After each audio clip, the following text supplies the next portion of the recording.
Hello guys, and welcome back to the Traitors. And today we are going to be doing something slightly different, I gotta be honest. We're going to be talking about my predictions for the final week. And I've really got 5 big predictions for the final week, and I think they're very, very interesting. All of them are things that definitely could happen, and honestly, if they do happen, this could be one of the craziest seasons of The Traitors I've ever seen in my life. It has been so great up until this point. We've had so many thrilling moments, so many moments that I was like, oh my god, what? We've had people go and I've been absolutely devastated. We've had people go and I've literally cheered so loud that I've woken my mum up. It's crazy how good this series is. Honestly, if you guys aren't watching it, you are missing out big time, because this is probably going to be the best show you watch this year. If Celebrity Big Brother and the normal Big Brother are not as good as they were, or they have been, this is it. This could potentially be the peak of the year, and we're only in January. Whoa, stop right there. You're not allowed to pass further in this video without hitting the subscribe button. Come on, guys. We're trying to get me to 500 subscribers. I know it doesn't sound like a lot, but I'm a small YouTuber. I gotta try and peddle them subscribers where I can, you know. I gotta try and make that P eventually. So if you're liking what you're seeing, make sure you hit that subscribe button. Show me the love. Put the like in the somewhere. Just do all them YouTube stuffs that you guys do so well.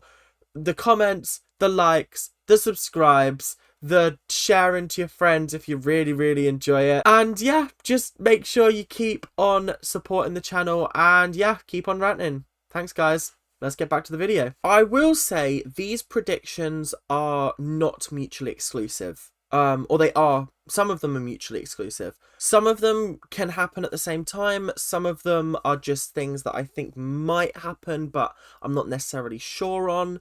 And some of them are just wild things that I want to throw out there just because if they happen, it would be absolutely crazy. So the first one that I want to talk about is the fact that the Traitors are lining themselves up to win. If you remember back to last year, episode 9 was when Amanda accidentally revealed herself as a traitor when she randomly voted for somebody to leave when she'd been defending them, and it just felt like a sus odd move. And then at the next episode it was brought up and Wolf stabbed her in the back and voted for her, and she had to leave. At that point in time there was only 2 traitors, and essentially there was no hope in hell of the traitors winning because Wolf was already a massive suspect. Amanda was the one that was under the radar, not Wolf. And even Wolf saving Kieran or making Kieran a traitor wasn't enough for him to help himself win. This year we're going into episode 10 with 3 traitors. We've got Andrew, Ross, and the mastermind of it all, Harry. I would be shocked if the traitors do not win. I would be really, really shocked, because they're essentially gearing themselves up for a 3v3 after the next episode. If they manage to banish another faithful at the next round table, then they kill someone off that night. That means it's then 3 traitors versus 3 faithful, which is wild. I don't know if we've seen something like that before. That's actually crazy if they manage to do that. So essentially we could be heading towards a very, very interesting 3v3 finale, which at that point the game's done. The game is done. It's just absolutely donezo. Dunzo Washington.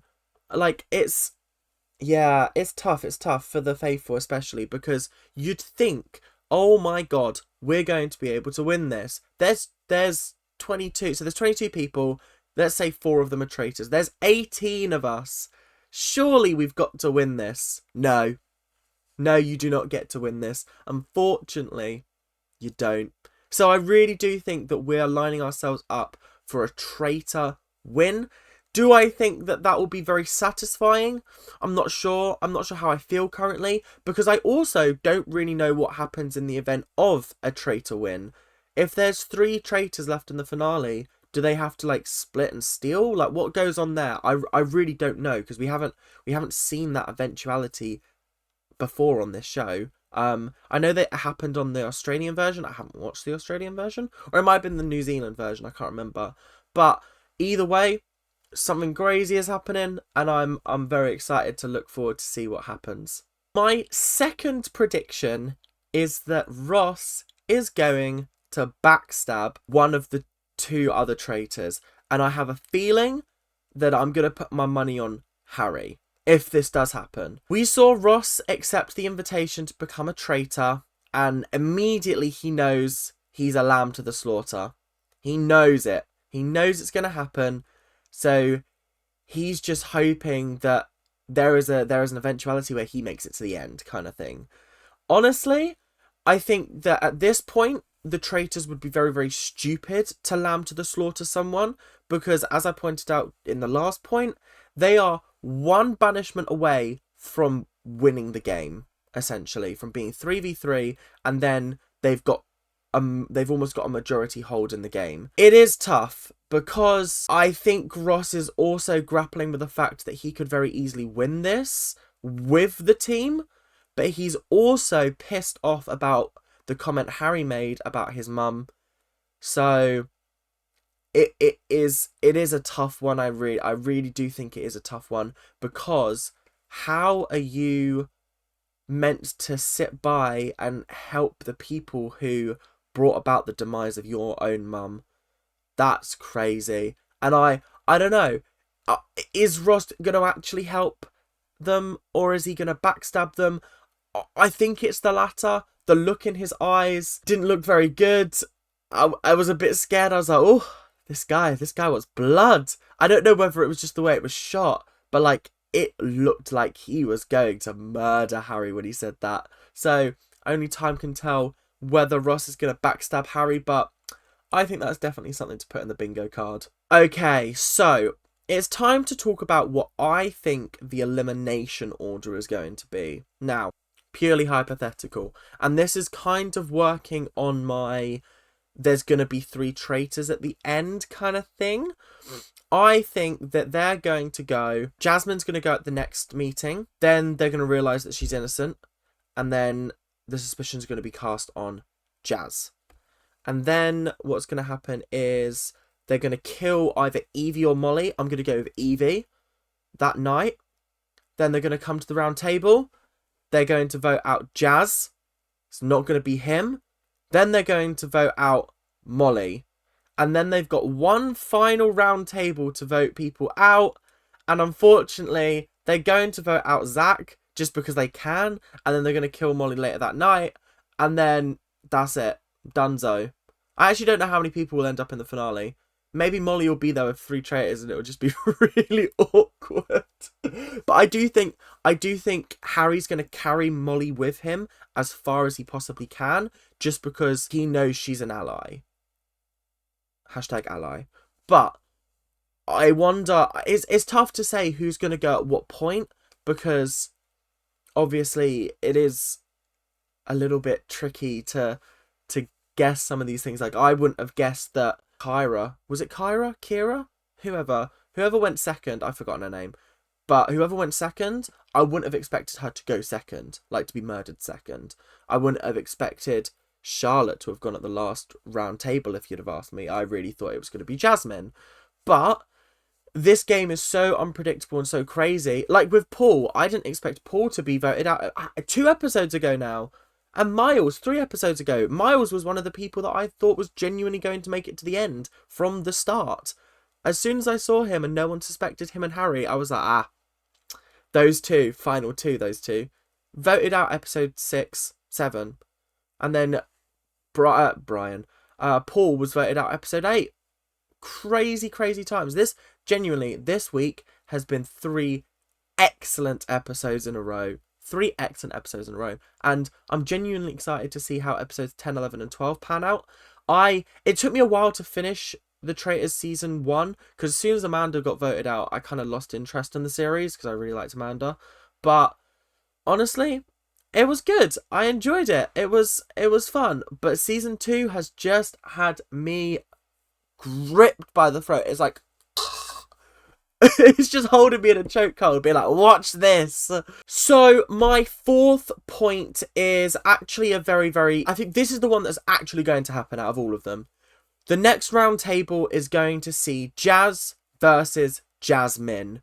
And I'm kind of excited to see that, I won't lie. Jazz and Jasmine have been going at each other for a little bit now. And it's been a little bit tough to watch. Purely because they're both faithful and they're both going at each other for ridiculous, stupid reasons. Like, Jazz was going at Jasmine because she was voting, or she was really going hard for Jazz in Paul's trial, and then voted for Paul at the end, and that just seemed suspicious. And then Jasmine is voting for Jazz because he made a couple of random votes for Andrew and didn't really seem to be wanting to vote out the traitors despite being vocal about the traitors themselves. They've both got, like, not very concrete evidence. But do you know what really annoys me about this game? What really annoys me is they're always like, I'm just I'm just looking at the facts. We've got concrete evidence that XYZ. And I think, no, you actually haven't. You actually haven't got any concrete evidence. You've got evidence that could point towards certain suspicions, but you haven't got concrete evidence, and you haven't got facts. You haven't got facts at all. Don't start pulling the facts card out because you've not got any, so stop using it. It does really irritate me when they do that, but I gotta say, on the whole, I do think that Jazz and Jasmine are going to go up against each other. This is what I mean by, like, the elimination order is very subject to what happens, because if you'd have told me in the Jazz and Paul trial that Paul was going to go home at the start of it, I'd have been shocked. Really shocked, because I really thought they were all going to vote for Jazz. So it can just change in that moment. Genuinely, in that moment, it can just change. And honestly, I think that's what makes the game so exciting. And my last final prediction is I think Andrew is going to skate through to the finale. Andrew is actually playing a very interesting game. He's playing the game that Harry wanted to play, but can no longer play because obviously he's got rid of Paul. So Harry wanted to play the, oh, I'm just dumb and clueless. Oh, I don't know anything about this game. But then he got rid of Paul. So clearly he's presented himself as a very tuned in player. Andrew is playing the dumb card. Either that or he is just completely gawpless and the entire time. I don't think that's the case. I really hope that's not the case, because currently it really does seem like Andrew is playing the I actually just have no idea what's going on card. I'm just sitting back and, like, letting things happen because I actually don't know what's happening in this game. Please help me. He also has such a soft, lovely Welsh voice, and it is lovely to hear sometimes. He wasn't one of my faves at the start. I really thought he was going to go early, but I'm kind of glad he stuck around because I have grown really to like him over the last, like, couple of weeks. So on the whole, I do think Andrew is going to make it to the final. I'd be surprised if the other traitors baited him out, and I'd also be surprised if the faithfuls recognised him as a traitor. Because when I tell you, nobody has got his name in their mouths, apart from Jazz, who accused him of being a traitor before he was even hired as a traitor, then I feel like he has the best shot of making it to the final, because people are suspicious of Ross because of the whole Paul thing, and they are suspicious of Harry because obviously he's been very talkative about Paul. So I don't know. Andrew is playing a little bit of an interesting game because it's hard to tell whether it's working for him or against him currently. Very interesting indeed. So guys, thank you guys very much for watching my 5 predictions for this week's Traitors. I hope you guys enjoyed. Make sure to like, comment, subscribe, do all of that YouTube stuff, and I will see you guys in the next episode, which will be in 2 days' time. Well, technically it's Tuesday today, so it's going to be tomorrow in real time, but obviously I'll see you on my channel, because I know you're all going to be watching, on Thursday. So, thank you guys very, very much for watching. Keep on ranting. Bye now.